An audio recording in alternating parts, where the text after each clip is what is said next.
to the KBB Review podcast, the show all about the ups and downs and ins and outs of being an independent kitchen and bathroom retailer. I'm Andy Davies, the editor of KBB Review, and today we're looking at the big squeeze. Is the traditional middle market of the independent KBB retailer world being squeezed so much that it can't recover? The powerhouses of Wren, Howdens, Victorian Plumbing, DIY Kitchens, etc. have always been seen as the value entry-level end of the market.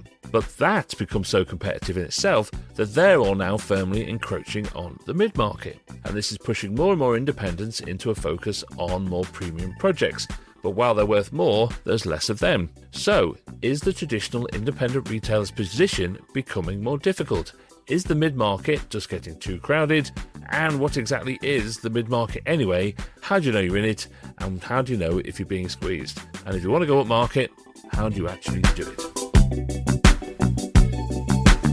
So all squashed up together, we have Trevor Scott from RFK and Rugby. Hello, Trevor. Good morning. Good morning to you. We have Steph Warner from Pier1 in Hove. Hello, Steph. Hi, everyone. We've got Nick Warrington from Stuart J Warrington in Macclesfield. Hello, Nick. Hello, morning, everyone. And we have Liz Pantling-Jones from Lima Kitchens in Milton Keynes. Hello, Liz. Hello. Right, let's just do the roundup. Trevor, you're still in Italy. I'm indeed, yes. I'm in beautiful sunny Tuscany.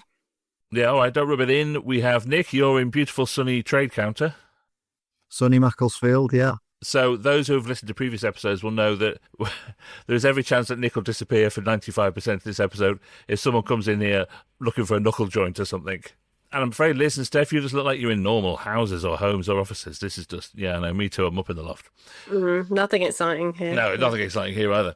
Right, so we're going to talk about the middle market and whether or not it is a thing. People talk about the middle market being squeezed. We're going to get into that and see what that actually means in terms of who's squeezing who from which direction. So I'm going to start with you, Nick, while you're still with us. Do you think you're in the mid-market? And if so, what do you think that means? I do think I'm in the middle market, but when I speak to potential customers and customers, I describe us as being in upper mid. And the way that I talk about that is the fact that we're not in the bottom end of the market. We don't do really flat pack kitchens anymore. So the build quality of what we supply is better quality. And as if by magic, we have an arrival. Just bear with me and I'll have to come back to you. All right, we'll go to you, Liz. What do you think? Are you in the mid-market? Because you were saying last week the price point that your average kind of kitchen sits at, 25 to 30 grand. We've done studies. The average price of a independent kitchen is 27.5 grand. So you're bang in the middle of that. But that's still a lot of money. So how do you judge what a mid-market actually is? I think we are mid-market, and what you've just said kind of clarifies that. We do a lot of building work, which is what puts and additional work, which is what puts our project costs up. I think for consumers, though, pitching it as mid to upper always feels a bit more comfortable for them because they don't really understand what the upper market is. They don't really understand that people are spending six figures on furniture. So from the average consumer's point of view, I think mid to upper is kind of more comfortable and understood. But in terms of the actual market itself, I would definitely say mid.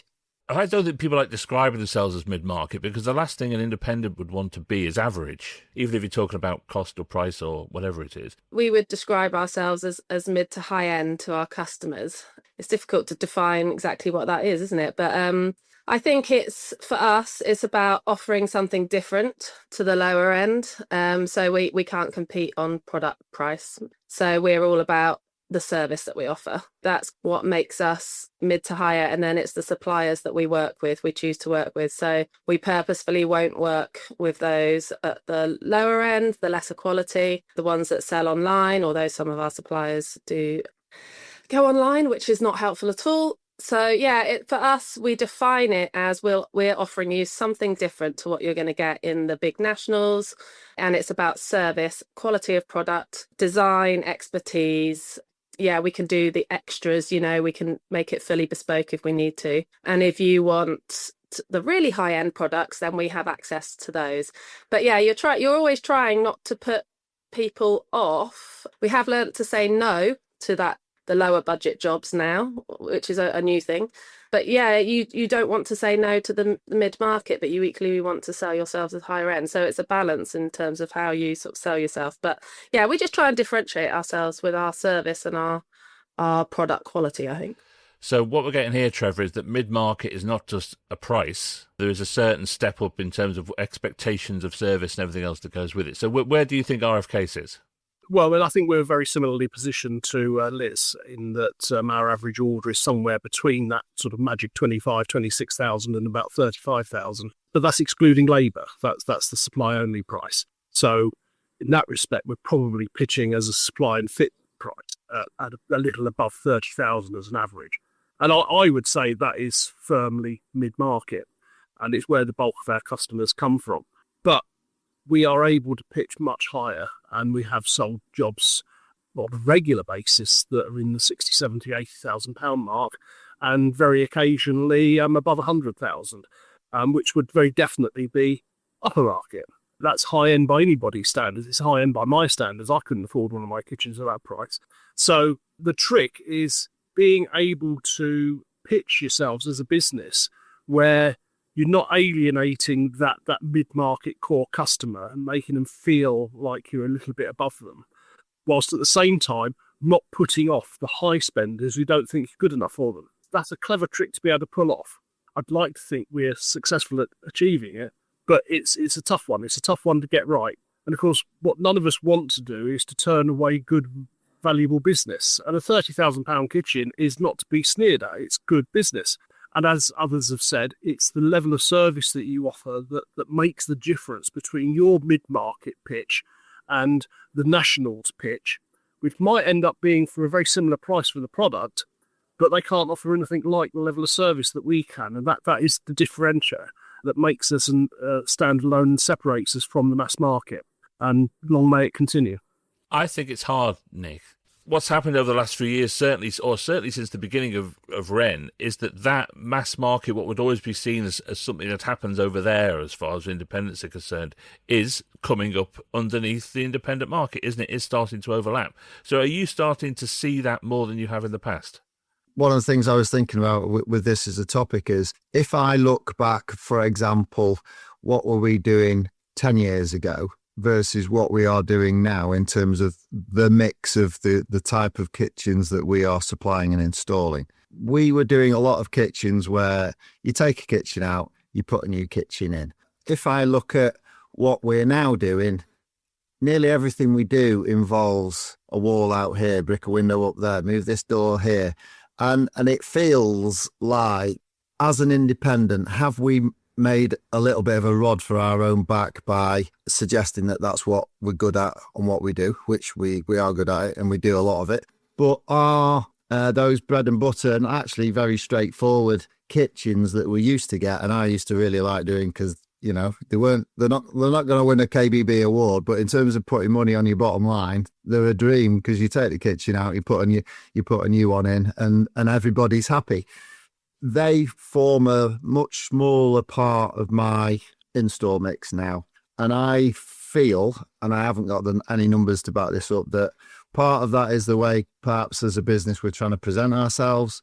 And it's part because the big nationals are now offering a better quality kitchen than they were 10 years ago. So they are coming up underneath us, and in terms of the products that they offer. So if someone feels they have got a fairly straightforward kitchen, going to somewhere like Howdens or Wren, where they think that the design will be good enough because they already know what they want in terms of a layout, then a lot of them go that way. And so for us, I feel like that market is being eaten into by the large retailers. I think there definitely has been an increase, but we've had a Wren on our doorstep for well over a decade. So it's just part of what we come up against regularly. And we've been doing project work and making sure we're offering more than other people around us for, again, since probably about 2012. That was part of our business model. We do frequently talk about stopping doing flooring, which is an utter pain in the bum, and kind of simplifying it. But it's about getting a balance of jobs, we find. So some longer term projects, some straightforward installs maybe for an extension, but obviously they're movable, and then slotting in some of those smaller jobs. So you've got a good balance and flow of projects and completions, which help morale of staff as well as kind of your cash flow as well. So it's striking that right balance. What's it like in bathrooms, Steph? Because obviously you haven't got the Howdens Wren, and they're just behemoths in this thing, but you do have the Victorian Plumbings and the online stuff probably more than the kitchens do. So what's your reading of where you stop and the mass market begins? Online is the biggest challenge because it probably is easier to curate your own bathroom than it is a kitchen. And so people will just do that themselves. We do have a couple of the nationals. We've got easy bathrooms close to us. I think the way that we differentiate ourselves is always about design and service. So we do get a lot of people coming to us who have been to an easy bathrooms or wherever, who will say, I just wasn't inspired. They offer a select catalogue of products to pick from. And they want to see design flair, that's what they want. And so they'll often come in to the showroom, and we've got quite a few quirky bays in the showroom, and that will show them actually, this is more what we're looking for. With bathrooms, it's more about going with someone is going to be able to do something a little bit different that they can't visualize, and then provide the products that, are a bit more bespoke or not the big brands, but some of the more exclusive brands, some quirky new independent brands, that kind of thing. So for us it's about showing our design expertise and then showing that we've got the service to go with it, and that's how we have to differentiate ourselves, otherwise it just doesn't work. How are you reading this, Trevor? Because there used to be a kind of rarefied air breathed by independents compared to when they were just competing against, B&Q or somebody, and there was a clear gulf between where the kind of low end of the market was and where the middle of the market was, whereas now it just seems to me that they're butting up against each other in a way that the independent is being sort of forced to just abandon that lower end of the market altogether. What do you think? Well, I actually think a lot of this is down to house prices and the cost of purchasing a house for the first time or as a second or a third purchase. And it's a much more, agrified process to get on the housing ladder. And as a consequence, you're much less likely to be moving in a hurry afterwards because of the cost of moving and moving up the market. So the UK consumer is wanting to invest more in the products that they put into their homes, even if it's a nice little end-terraced, two-bedroom end-terraced house. In certain parts of the country, that could have still cost them the strong part of £300,000. And they're not going to want to put a £5,000 B&Q kitchen in that. They're going to want to put something considerably better. And they are seeing that the likes of Wren and DIY Kitchens are offering products and are marketing themselves very strongly for that end of the market. But a little bit like Nick was saying, that it's very much on the in and out kitchen rather than the more complex projects. And the more aspirational clients are the ones that are looking to make significant changes to the style and the shape and the feel of their ground floor of their property in the case of kitchens. And for them, they need that expert touch that only specialists can offer, where we have the skills, the design talent, and the breadth of product and the breadth of product knowledge to be able to provide the level of service and the quality of design and the standard of finish that more aspirational client is looking for. And sometimes it's not about price. I can compete against Wren for a £30,000 kitchen, and ours will look fantastic compared to their £30,000 kitchen, and we'll do a much better job of fitting it. But if the perception in the market is that, well, if that's how much a Wren kitchen is, then surely the independent is going to be much more expensive, and therefore we won't even bother going and seeing them. And that's the clever bit that us as independents have got to achieve. We've got to make the consumer aware that we can offer a much, much higher standard of service and a better quality of product, but not for that much more money, if more money at all. And that's where the strength of the marketing comes into it, and the power of your website and the power of your social media presence. So that's where I sit with it at the moment. That's hard, Liz. Let's come to you, because it is their power of, as Trevor just said, the power these big brands have in marketing and social and everything else, that if you're trying to compete with them because they're coming up the market, you're going to just get completely overwhelmed by it. You can't compete with branding, the exercises that they have. So do you feel squeezed and pushed in this kind of language that people are using? Do you feel that you have to perhaps go up the market out of necessity rather than because that's what you want to do, because they're coming up behind you? I think that being able to communicate clearly and in a different manner is helpful.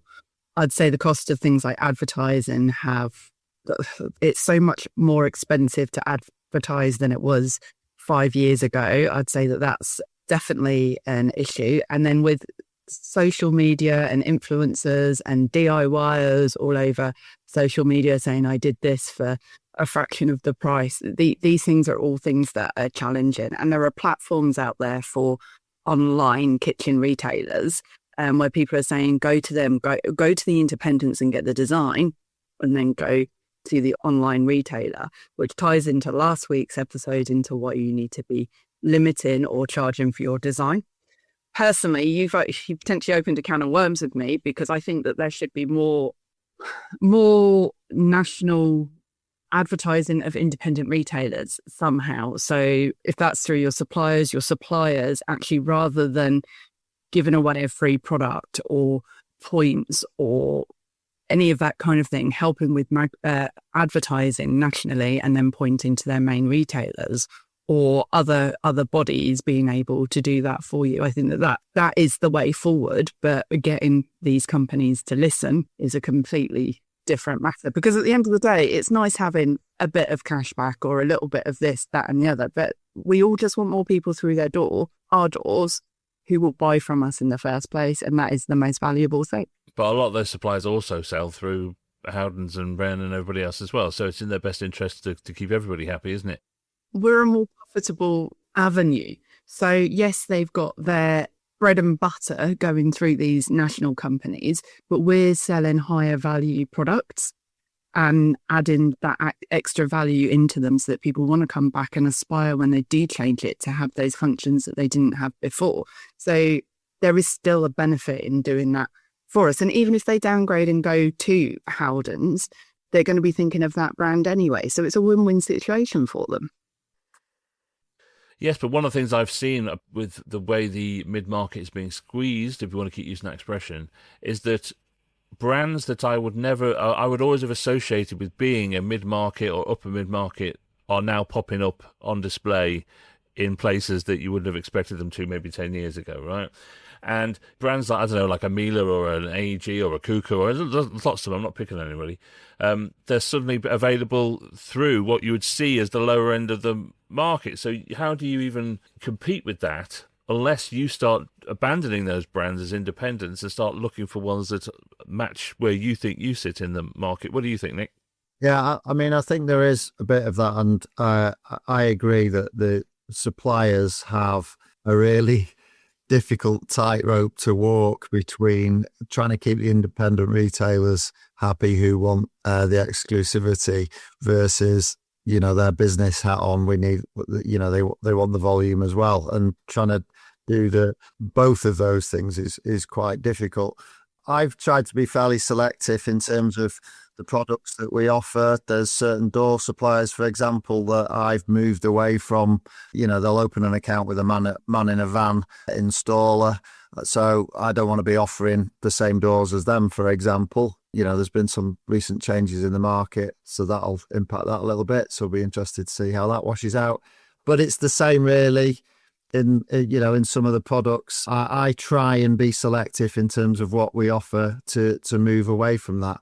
But there are some areas where you do have that overlap. And this goes back to what I'm saying is that, are we moving out of that sort of profitable mid-market because we feel that Howdens and Wren are sort of taking it over, when actually I don't actually want to alienate myself from that too much, because there's still money to be made there. So, you know, if I've got a customer who's coming in who has seen a really good value for money Bosch oven instead of the Siemens one that I've got on display, I'll still supply them that Bosch oven if that means that I'm coming in at the right price point. So it is a really difficult balance to strike between the two, I think.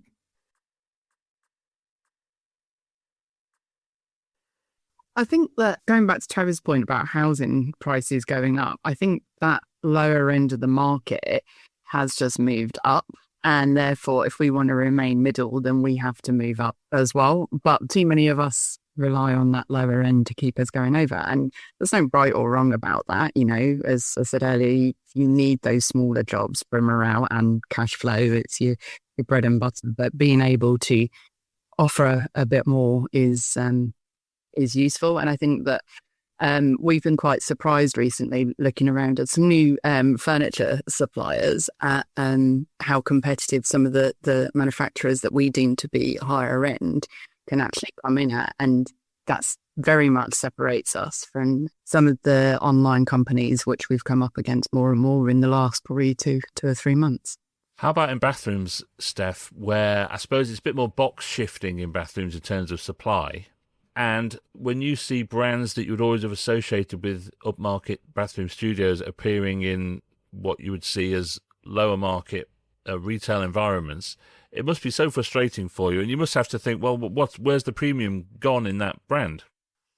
It's really difficult with the online market for us. I mean, I feel like we've been forced basically to move up the market. As an example, about a year and a half ago, we fitted out our biggest, front display with one of our go-to suppliers, mid to high end, well-known brand. Invested quite a bit in it. Looks brilliant. And then about 4 months ago, they now sell in Robert Dias at 30% discount. What are we going to do? So we're ending, if we want to sell that product, we just have to discount it now.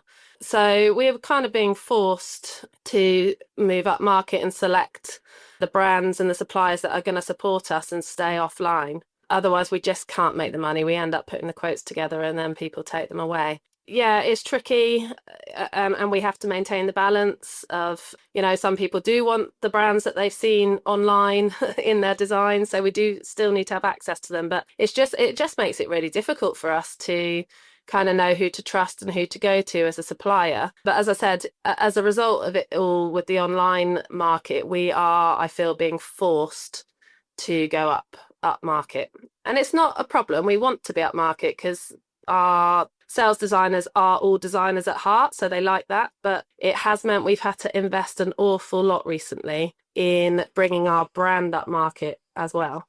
Well, I'll come back to how you do it in a minute, but I'm curious, Trevor, if you're being forced up market, if you're being forced your average price goes up, the people that live in your area haven't got more money necessarily. You're pitching yourselves to your local market, and you ended up in a massive scrap here, aren't you? And everyone's avoiding this race to the bottom. So that's why Howdens or Wren are coming up the market as well, because they don't want to get embroiled right in the very bottom. So how do you go up market without alienating all your actual customers?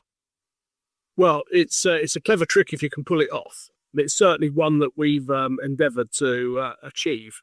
Given the choice, we would be more up market than we already are.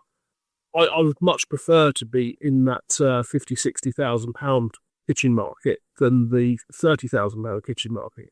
But we're not, and we have to be realistic about where our showrooms are based and the target demographic of our clients. And they are firmly mid-market clients in the vast majority of cases. There's a reason why you have an average sale value. That's because some of the jobs you sell are lower than the average and some of them are higher than the average. So, it stands to reason if your average is 30 grand, you're also going to be selling a few at 20. That's firmly in the market of the sheds and the big online sellers like DIY Kitchens, certainly the likes of Wren. And you've got to be able to offer that point of difference. So much of this comes down to where the consumer is doing their research now in advance of walking through your door for the first time. And it's all online. Everybody does their research online now, and it's so important that your website is selling the dream as well as you humanly can manage it, and that your social medias are directing and targeting interest. At the end of the day, it's a funnel. You want the top of the funnel to be as wide as it humanly can be in order to capture as many people as possible, and then for that to filter down to the amount of clients that you need to maintain a successful business. And costs a lot of money to do it, basically. My marketing spend, Liz has suggested the same thing, my marketing spend is considerably higher than it was 4 or 5 years ago.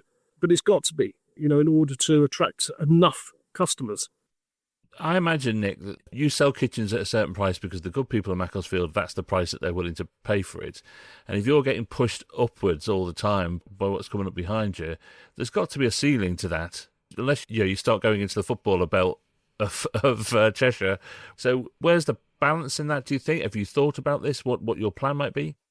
Yeah, I mean, you're right. And in some respects, I'm very fortunate the area that the business is situated in, that there are a lot of big houses with people living in them with big budgets. And that's not an area that we have historically done a lot of work in. I think the expectations in terms of what we have available in our limited showroom have precluded us from that. But we do need to move up the market. And I think as you do that, you have to accept that, a bit like fishing, isn't it? There's going to be less of those bigger fish in the pool that you're fishing for. So around here, I mean, at that high level end of the market, that's really competitive because of that sort of footballer belt. And then the mid market, I've always targeted that and try and sit in the gap, if you like, between that real high end and what the mass retailers do. But I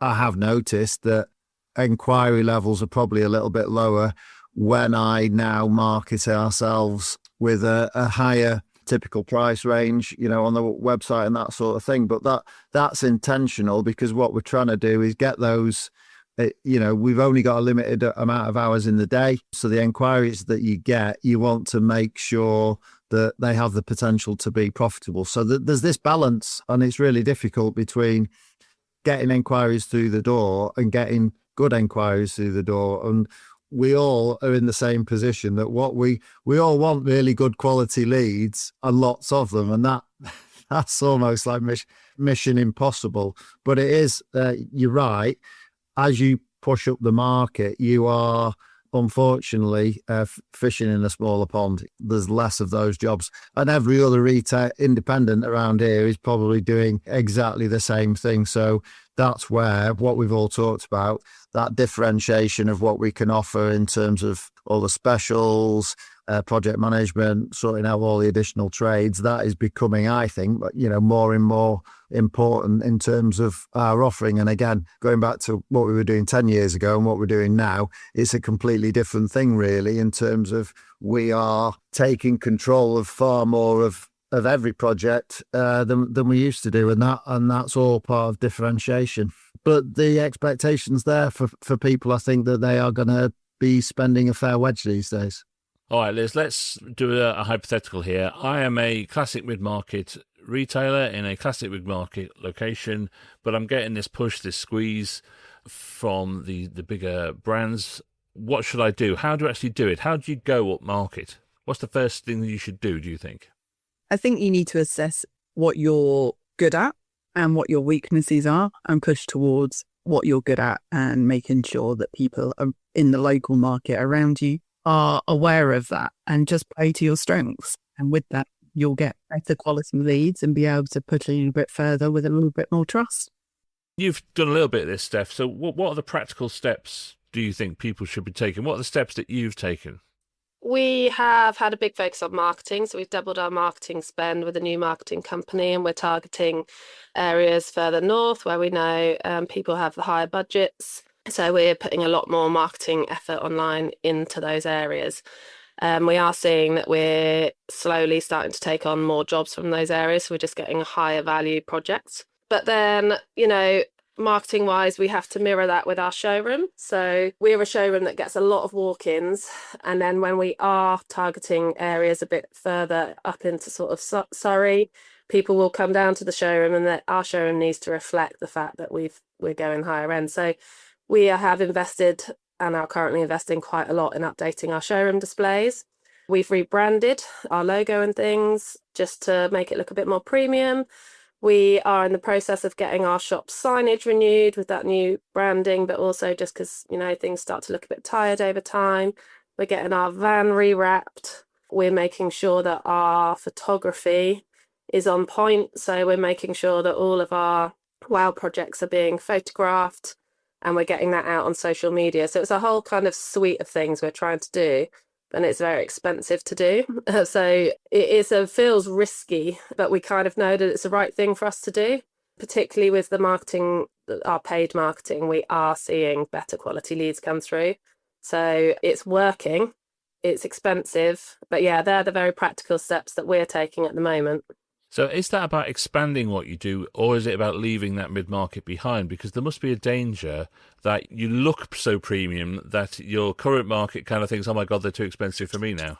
Yeah, it is that balance. So with our showroom, we're having to make sure that we have a mix of displays. So we're not too bothered about the lower budget jobs that we used to do, because at the end of the day, the design process and putting quotes together and putting the technical specifications together takes the same amount of time, regardless of the value of the project. So we've become more confident in saying no to the low budget jobs for that reason, but also because we just can't compete on the price. But yeah, we don't want to alienate our mid-market customers because they are still our bread and butter. We just want to be more accessible we want to show that we can give those high-end customers what they want. So it is a really tricky balance. So part of our marketing isn't to say, we are super high-end. It's to say we have a minimum spend, but if that works for you, we will make it a luxury bathroom, design-focused bathroom. But yeah, it's difficult being attractive to everyone you want to be attractive to. Well, you've just described me in the 1990s. Trevor, how do you go up market without alienating the mid-market? How do you do it? It's a tough gig. I mean, in the two satellite showrooms, they're that much smaller. They've only got 6 displays each. And in many respects, it's easier to maintain a balance of design flair with nice-looking product, well displayed, well presented, but actually really quite affordable for the mid-market. And with those showrooms, we don't alienate the higher-end client because it still looks really pucker. But we also don't alienate the mid-market because when they ask how much this display costs and we tell them, they go, oh, right, well, that's banging our budget, so it's fantastic. Where it's harder is with the rugby showroom where, it's like 20 displays over 2 floors. And trying to get the mix of those displays right, so you've got the balance between really high-end, top-brand German product, pocket doors, made to order in frame bespoke with oak dovetail drawer boxes and such like, clearly and patently more expensive and more upmarket than a more average run-of-the-mill vinyl wrap door, for the sake of argument, or a flat slab laminate. Getting the mix right in the showroom is really tough then. And it's also, as Steph has said, it's incredibly expensive because to make changes to a showroom nowadays isn't a cheap job. Regardless of the help that you do get from suppliers, it's nowhere near the amount of help that you actually need to make a display look the absolute business. To put a £50,000-60,000 display together that is selling that dream of the upmarket kitchen, it's probably going to cost you £25,000-30,000 by the time you've done everything and dressed it right, much of which isn't at high discounted rates. It's only the furniture that you're going to get a huge discount on. You might get free slabs for the work surfaces, but you're still got to pay for the template and fit. The appliances, yeah, they're a good display discount, but it's not that great. And come the day when you eventually sell them, they will wipe their feet. But in the meantime, they've cost you real money. Every display change you make has to be very considered and very committed, and it's from the ground upwards. You can't just take an existing display and rip an L-shaped kitchen out and stick another one in its place. It's like 2 or 3 displays coming out, moving stud walls, putting in a much larger full room or downstairs setting to absolutely sell the dream of that whole ground floor experience that the more high-end clients are looking for from a specialist that they're not going to get from the mass market. And it's an expensive process. It's one we're working through, and we will get there, but it all takes time. Well, look, I think the clock's beaten us today. This is a subject we could go on and on about, isn't it? And I think we will revisit this in the sense of the state or the health of the market. But the truth is, most retailers are going more premium where there are less jobs but more money, and that's going to make it more competitive, as Nick says. So it's going to be really interesting to see what happens. But look, thank you so much for your time this morning, Trevor. Have a good flight home tomorrow. Ciao. Arrivederci. And I'll see you all next week. Okay, See you next week. See you later. Bye. Bye bye.